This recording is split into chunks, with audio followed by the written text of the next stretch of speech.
Okay, Mr. Dixon, let's talk about the planning for this lesson.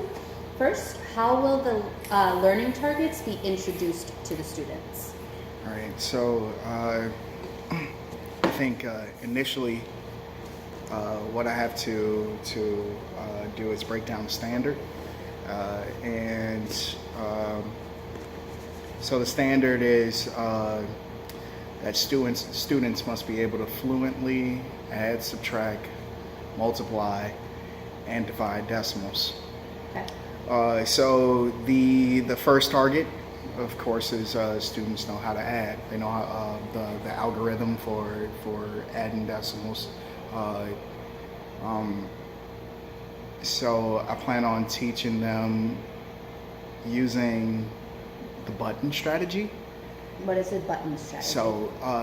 So essentially, like demonstrating like that the decimal should line up like a button on the shirt. Oh, okay. So starting from the top, going all the way down, and there should be some continuity, and also numbers should be in line after that. Also, to ensure that they meet that target, I have like visuals, like videos for them to watch for visual learners. I haven't really thought of anything like kinesthetic to do that. But right now, the visuals is what I have.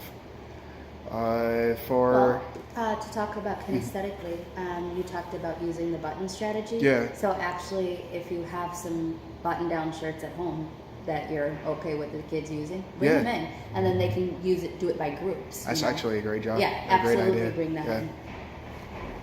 Awesome. I'm sorry, I cut you off. No, that's fine.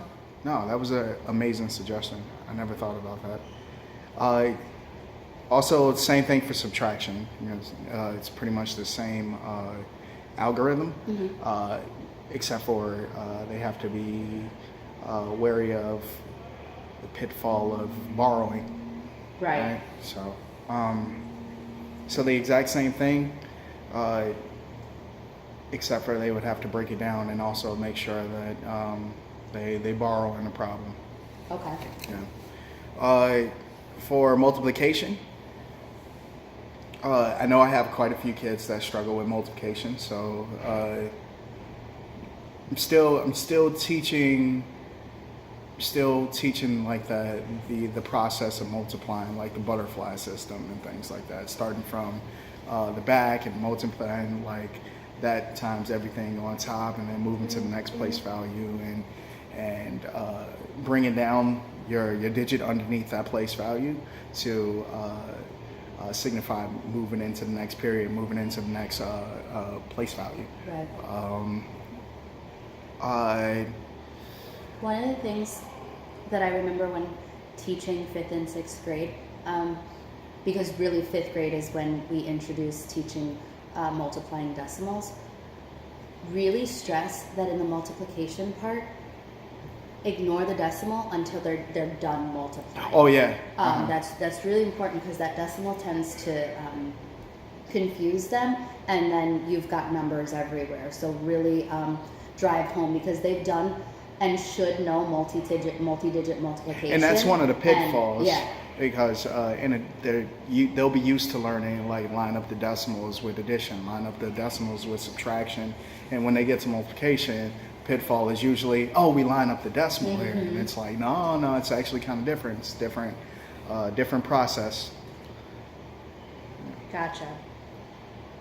And then, so are you multiplying, adding, subtracting, multiplying, dividing all in one standard? I was gonna take it day by day. Okay. So break that standard into 4 days. So the first day we work on addition, second day subtraction, third day, so forth. Okay. So you actually answered my next question, which was what new content will be provided to the students and how. So I think you answered that very well. How will student discussion be built into the lesson?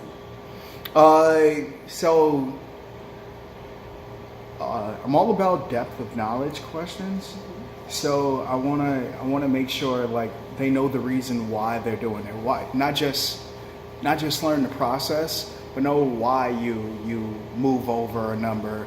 Know why you wait until the very end to move your decimal. Um, the reason why you have to line up your decimals when you add and subtract, and also about questions about application in their own lives and real life. And Go ahead. Sorry about that. so, oh no, it's fine. Always on call. So, yeah, no, all about. I want them to think of reasons why they do this, and also to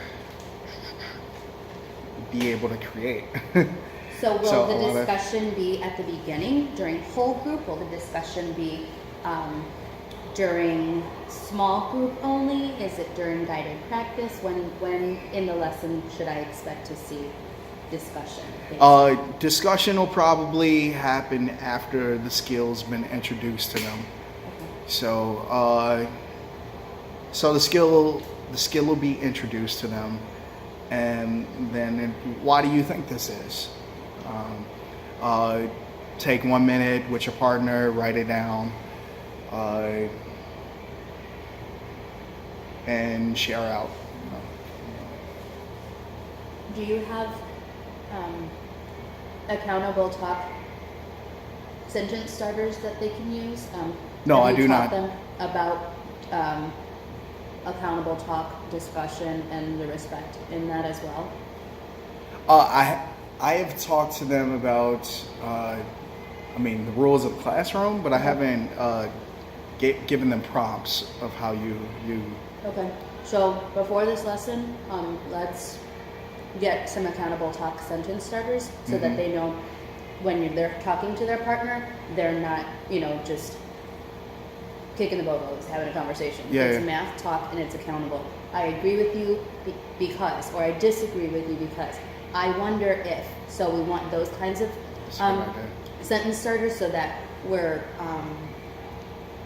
solidifying what they're talking about. And then we're doing it Like respectfully. also giving them like parameters. Exactly. Yeah, absolutely. Exactly. Okay. What are some anticipated misconceptions for this lesson, and how will they be addressed? Oh no, video cut off. Oh, dang.